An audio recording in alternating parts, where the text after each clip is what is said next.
In this video, we will go over application security, which is the next part of the plan, protect, response cycle. So to start, which is more difficult, hardening an operating system or hardening applications? Well, on a one-to-one basis, the operating system has much more involved and it is much more difficult to harden. However, there are a large amount of applications that are out there, and having all your applications hardened following the techniques that we will discuss in this and subsequent videos is very difficult. Also, there are many vulnerabilities that are put out with applications that some people trust an application and don't realize the vulnerabilities that exist out there, and that can lead to compromise for specific users. So which one takes more time to harden? The operating system would take more time on a one-to-one basis, but again, applications, there's a large amount out there, and so it takes a lot of time to harden all these applications. So some application security threats are, first is the privileges of compromised applications. So let's say we had an application that had root level access to a database.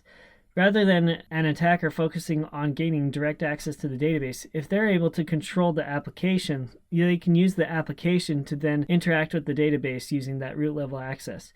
So we want to apply rule of least privilege here to the application, just like what we would do to users, to ensure that the application doesn't have more rights than what it should have access to. Another threat is that we have few operating systems, but there's many applications out there, and each one is developed according to the standards or the expectations of the company. Maybe these standards are not what you would be anticipating, and so you need to be careful with all these applications that you might be installing. So what do companies do to test their applications before putting them out into production? A lot of them will perform what is called vulnerability testing or pen testing. There is software ranging from free to enterprise levels that will run vulnerability tests against your applications and have a report of all the vulnerabilities that exist out there. So Arachne is one of these types of applications.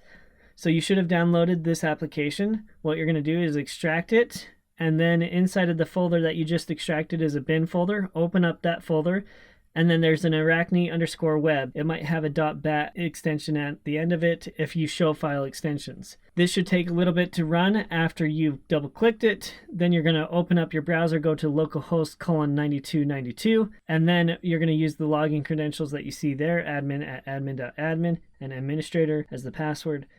And then click scans, and then start a new scan, and then target one of the three URLs. Make sure that you use default as the configuration profile, and then go ahead and click go. So pause this video and try this on your own, and then come back to have a discussion about this. So I've run vulnerability scans against two of these websites, as you can see here. And one of them has already completed, and it has an issue count, and one is still currently in the process with an issue count of 27.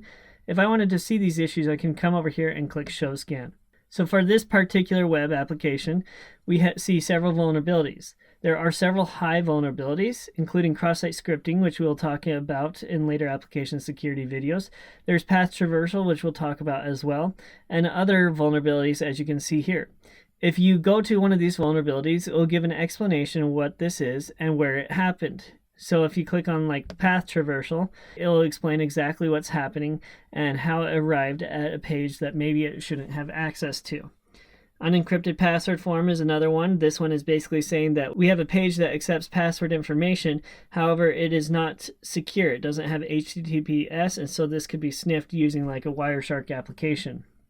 If we go back, we can then look at this webscantest.com and see the vulnerabilities that have been output there. So here we have different vulnerabilities that have shown up, such as a blind SQL injection. So we'll talk about SQL injections when we get to database security, but basically this is exploiting the form itself to be able to do things that we wouldn't want normally happening with our database. Additionally, we can run scans directly from the command prompt. So I'm going to go to this folder where I have Arachne, and then we'll go to the bin folder, and then I'm going to copy this command from the notes pane of the slide. What this is going to do is going to use the Arachne application. It's going to target the site of testfire.net. It's going to use the plugin of auto login, which is going to look at this URL, pass in the parameters of the user ID of jsmith and password of demo1234. So what it's going to do is essentially log into this application, do additional testing, and then give us a printout of what happened there. So I've been running this attack for some time, and you can see that it has code injection, cross-site scripting, file inclusion, command injection. A bunch of these we will talk about as we go through subsequent application security videos. Path traversal, blind SQL injection, remote file injection. So there's a lot of vulnerabilities that it's testing. This doesn't mean that these are actual vulnerabilities. Each one of these is a particular test against this application to see if it has this specific vulnerability. So you can see there's thousands of these, and this has been running for at least a half an hour, generating all these different attacks against this application. So after this is all done, it will give me a view of all these vulnerabilities that exist in this application.